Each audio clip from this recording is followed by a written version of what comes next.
Staff at newspapers on Prince Edward Island are forming a union. Canadian arms firm has supplied more weapons to Israel than has been previously publicly said. The number of immigrants who are leaving Canada is rising.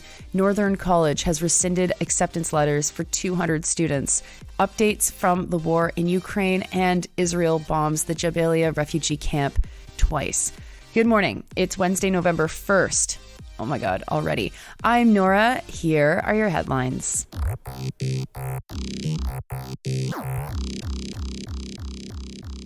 First, news from Prince Edward Island this morning. Staff at The Guardian and the Journal Pioneer are forming a union.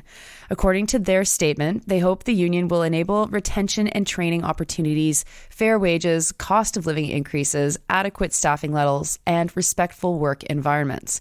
And, which is something that journalists always need, clear job descriptions. They say that clear job descriptions will, quote, ensure fair workloads and maintain the historic identities of the two newspapers. The newspapers, by the way, have operated in the province for a combined 291 years. The newspapers are owned by Saltwire, a company that owns newspapers across Atlantic Canada. The journalists point out that subscriptions remain strong on the island, especially in comparison to other parts of Canada. 22 workers signed the statement, and they signed it underneath the logo of the Island News Guild Local 3130. Solidarity and courage to you all. The first collective agreement is the hardest one to bargain, but future island journalists will thank you for your work. Next, to an investigation from Tim Groves and Emma Paling at The Breach about how many deadly weapons a Canadian company has sold to Israel. The company sold the items mainly through an Israeli subsidiary. Incas, on a website that's since been deleted, said that they've sold armored vehicles, cyber warfare services, and remotely controlled weapons stations. The Breach uncovered this information from an Israeli Ministry of Defense document from 2018. The Breach explains, quote, remotely controlled weapon stations are attached to tanks and light armored vehicles to allow soldiers to shoot weapons like machine guns, grenades, and cannons from the safety of their vehicles at a faster rate than they could shoot manually. The IDF and the Israeli police have both been company clients. Incas has, of course, received public money because what company in Canada hasn't? About $250,000 was given to Incas in public funds, and they've been brought along on a trade mission to Israel. Ontario former Premier Kathleen Wynne helped Incas sign a $25 million contract to build vehicles for the U.S. State Department. On Monday morning, about 100 people blocked access to Incas at their North Toronto facility to protest their involvement in the violence in Palestine through the IDF and their weaponry right now. The company's Israel operations sell unmanned ground vehicles, assault systems and equipment, wireless communication jammers, tear gas, riot and crowd control materials, weapons modifications, and network surveillance. In a newer version of the 2018 document, they say they also provide drones and eavesdropping devices. The company was founded when Incas bought Mayotex Philcar, an Israeli company, and formed Incas Israel. They have previously sold armored vehicles to Colombian police and personnel carriers to Azerbaijan.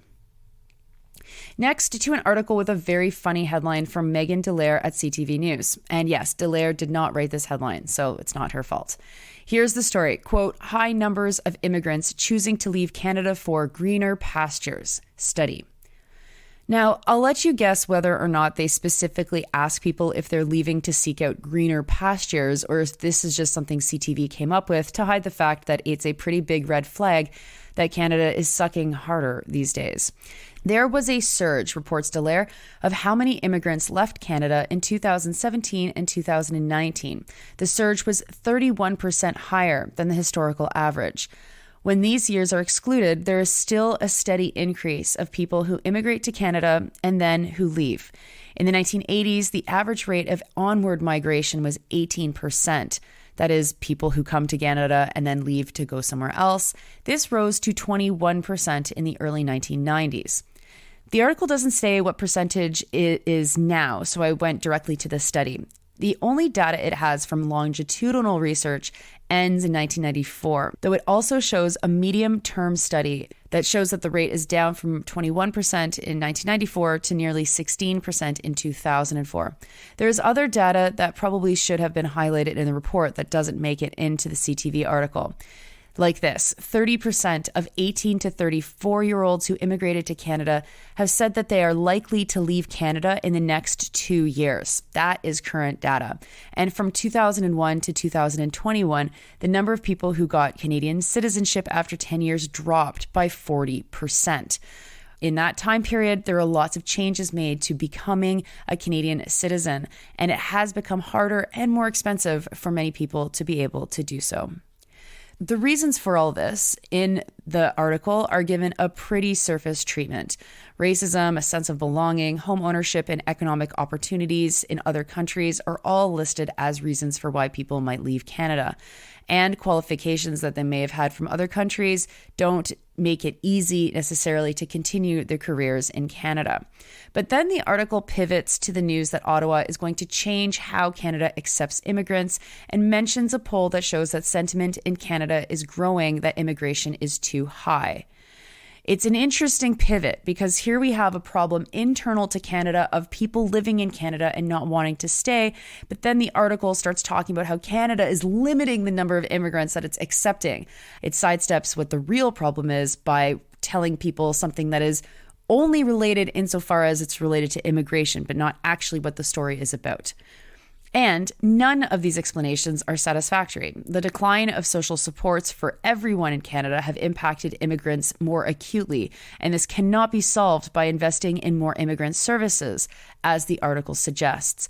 It's a systemic problem. Living in Canada has increasingly sucked over the last 30 years, and it's not surprising that people who have experience in other countries would move on after realizing that Canada is not all that we say we are.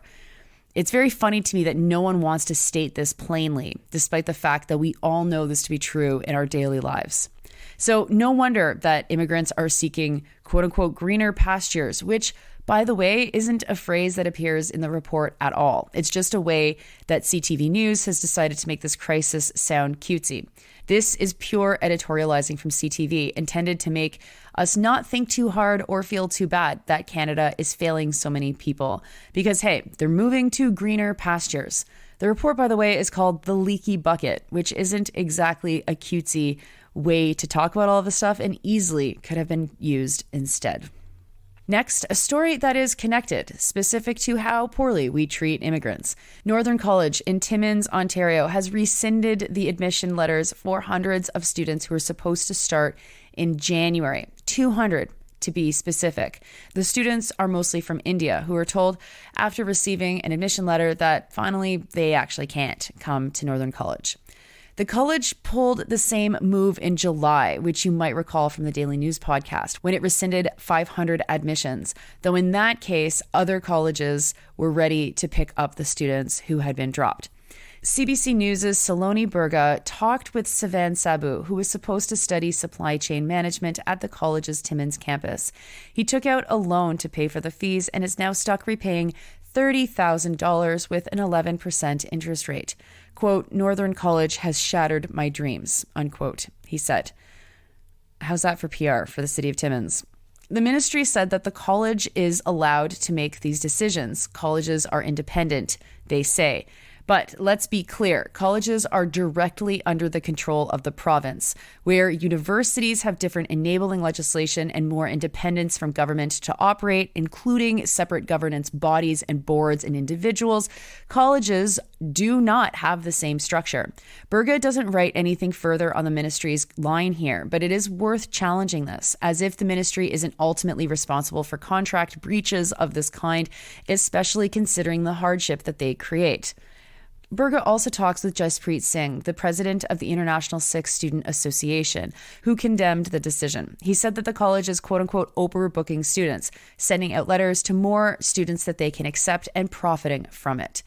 At Northern College, a stunning 80% of students are international, which is a genuine crisis that should result in people storming the college doors and going after the administration for treating people like commodities. Now, Northern College responded to Singh's comments saying this: Northern College does not entertain inflammatory statements rooted in conjecture. Its operations and finances are a matter of public record like every other Ontario college. And to be fair to the brainiacs that run Northern College, that kind of challenge does tell a journalist to go and look, which Burga does, and found that the student fees at Northern College for international students went from $12 million in 2021 to, folks, I cannot believe that this number is not a typo, $67 million in 2023. 12 million in 2021 to 67 million in 2023. How did Ontario allow their public community colleges to become exploitation mills of international students? Is anyone paying attention to this beyond the International Sikh Student Association? If you have some mob materials lying around and you're near a Northern College facility, well, maybe it's time to do some basic math for the good of the province, because this is disgusting and it needs to stop. Next to Ukraine, the UN has found reasonable grounds to conclude that Russia launched the missile that killed 59 people in a cafe in Hroza, and that it was probably an Iskander missile. This confirms what had widely been reported at the time that the cafe was targeted. The UN is also warning that humanitarian aid will be critical for about 40% of Ukrainians as winter hits.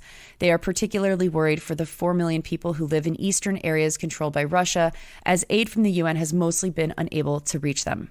Joe Biden is still trying to get his request for $106 billion in funding support for Ukraine passed. At the Senate Appropriations Committee, Defense Secretary Lloyd Austin said that if this money isn't approved, Russia will win. And finally, yesterday, Israel launched a devastating attack on the Jabalia refugee camp. Actually, I wrote this last night, and since I wrote this, they've attacked the refugee camp again. Humanitarian groups have said that this attack should serve as a wake-up call to the world to do whatever it takes to secure a ceasefire. The death toll ranges from 50 to 400, and one Al Jazeera staff member lost 19 relatives in the attack. It was so brutal that it made even CNN's Wolf Blitzer challenge the IDF spokesperson in their arguments that they had to attack the refugee camp to kill a single individual who they say is a member of Hamas. Apparently, the first attack didn't do it, maybe explaining the second. That's notable, as Wolf Blitzer has worked for AIPAC, the most significant Israeli lobby organization in the United States. Chile, Bolivia, and Colombia are pulling their ambassadors from Israel in protest of Israel's action in Gaza. And Al Jazeera is reporting that there is a complete internet service outage happening as of last night in all of Gaza. Those are your headlines for Wednesday, November 1st. I'm Nora. You're listening to this podcast at sandyandnora.com, on the Real News Network podcast feed, and wherever you get your podcasts. I hope you have a wonderful Wednesday. It's pay your rent day, and, welcome to November already.